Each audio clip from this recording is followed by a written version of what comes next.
Hello, hi, this is Lester. Yes, okay, today I'll be sharing on a topic called three things that you need to look out for before you as a buyer make that buying decision. Why do you think this is an important topic? I feel that this is a very important topic because easily right now in the current market, right, any property purchase would actually already cost you a few $100,000 to a few $1,000,000. So, and most of us, right, we work hard for this amount of money, and I believe that nobody will want to put this kind of money at risk or of making a loss in the near future.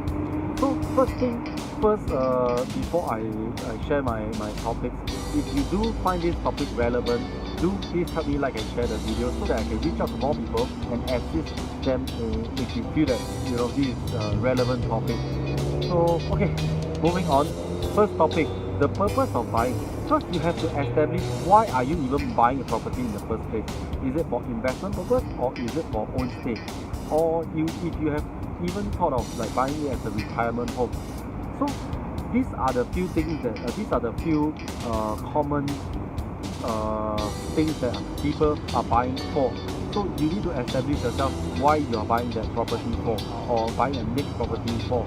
So if you're looking for investment, so have you thought of the plan for exit strategy? Have you thought of any exit strategy plan? That means when you want to buy, when you want to hold, and when you want to sell. So do you agree with me if you buy even at a low price, but you sell, when you sell, the market is not doing that well, no matter what, you are making a loss. So having an exit strategy is actually very important. Means that you actually plan ahead how long you're going to hold the property for before you actually think of selling the property. Thus, if you have thought of that, right, you will be able to make a more informed decision before committing to this very important decision.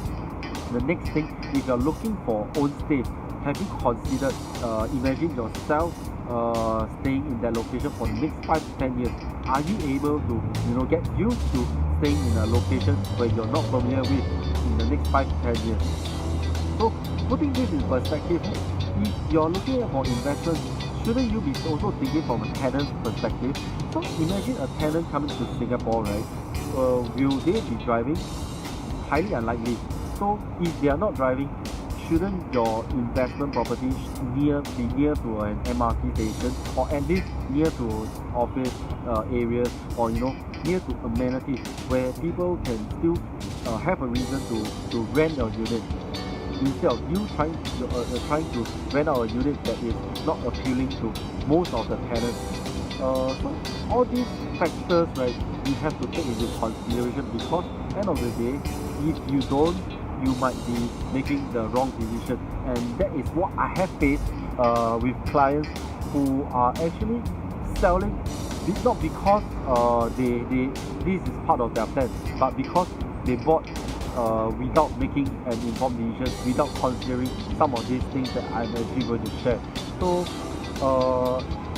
but I mean, moving on ahead, we definitely learn from past mistakes. So right now what I'm sharing is actually with regards to people who have make this kind of mistake before, and I hopefully you as a buyer, I hope that you won't make this mistake as well. So secondly, what I'm actually sharing about is budgeting. If you're buying for your first matrimonial home, what budget have you set aside for this home purchase? Or if you're buying for investment, how much spare cash or how much CPF can you actually utilize before you make that purchase? And how are you going to service the mortgage in the long run? Because if you're buying for own stay, easily you can be staying in that place for 5 to 10 years. If you're buying for investment purpose, say if you want to buy and sell after the next 4 years, so you need to plan for the mid-term. So in the first part, you need to plan for the down payment. You need to plan for all this stamp duty, and of course you also need to plan for all this conveyancing fee as well. So after that, when you collect your key, when you're able to take ownership of the place, how are you going to service the mortgage all together? in the whole period where you're staying there. And after that, if you have an exit strategy, when are you going to sell? When do you think it's a good time to sell? So if you have any of these queries that you're unsure at any point of time, please feel free to drop me a message. I'm Lester. My number is 83897189, and I will be happy to actually sit down with you for one-to-one discussion so that you can actually make a better informed decision before committing into a long-term savings plan, I will call it. Why is it called a savings plan? Because you like it or not, the mortgage you have to service every month. Are you able to service the mortgage every month within your comfortable budget? Although the government has set in place, the LTV and everything, but you as a consumer, end of the day, you have to definitely make your own plans to be able to commit to that monthly mortgage. So if say one day this property that you buy for investment, if it's left empty for a few months, are you able to still sustain, or do you think that you will have a problem or difficulty servicing the mortgage if the property is not rented out for that few months in between when tenants move in and move out? So do you think are you able to sustain? So the third thing that I'm going to share is actually also the location, which I am going to put a lot of stress on this as well, because the location of the property is actually very important. In terms, if you're looking for buying for investment, right, you need to take into consideration tenant's point of view. Like I shared the first point. So taking into consideration, if you're buying for investment, you cannot be buying somewhere too far off MRT, because most of the tenants coming to Singapore, if you don't already know, they don't drive. So even if they drive, they are only familiar with the central part of Singapore. It's as good as when we are going overseas, right? Do you agree that if you are not familiar with the country, we will only go into the specific area only where we think that it is safe? So it goes the same for overseas clients, overseas tenants that are coming into Singapore to work. The first few years, they might not be familiar with Singapore, so most of them will be centralized in the core central area of Singapore. This is something which I have learned over the years, and it's actually very relevant, because this is not just about because this will affect ultimately your rental yield. If you're looking to buy a property, of course, for investment, you want a property that is easily rentable. People will not have any difficulty or problem finding a new tenant if the previous tenant moves out. Don't you agree with me? So what do you understand about the location?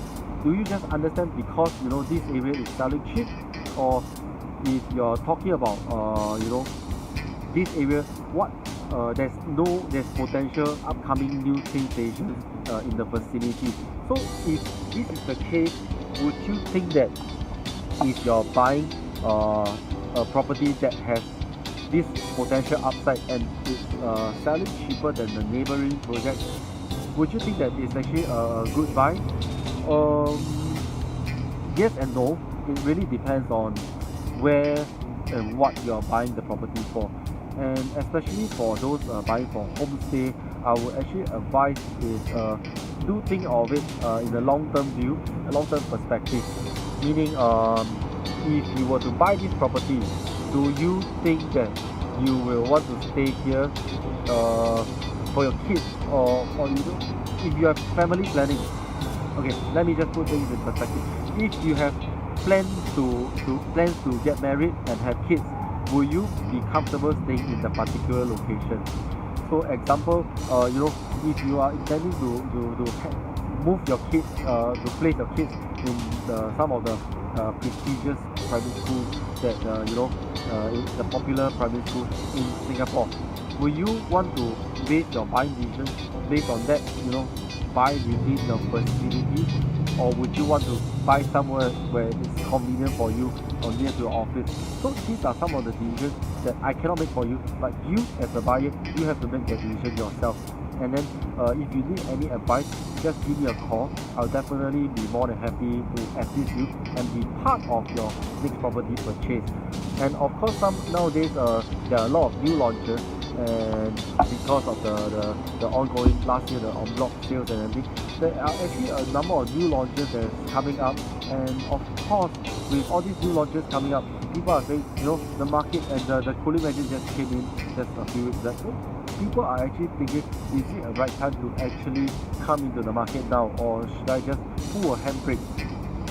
I cannot advise you now, but if you have that concern, do feel free to give me a call. I have the statistics to back what I'm saying, and I'll definitely be more than happy to actually show that to you, because this is what I'm doing. I'm actually a full-time real estate agent, and I will actually be more than happy to share with you more about what you need to do before you actually commit to making that buying decision. Yeah, so this will be the end of my sharing. Do leave me any comments if you feel that it is relevant, or you would like me to share, or touch on. And if you feel that this is also relevant to some of your friends that are actually looking for to buy a property, or looking to sell their property, you can actually get them to reach out to me as well. I'll be very grateful for that. And yeah, my name is Lester. I'm from PropNex, and my contact number is 83897189. I'll be looking forward to share with you more things on my next sharing. Thank you, and have a good evening.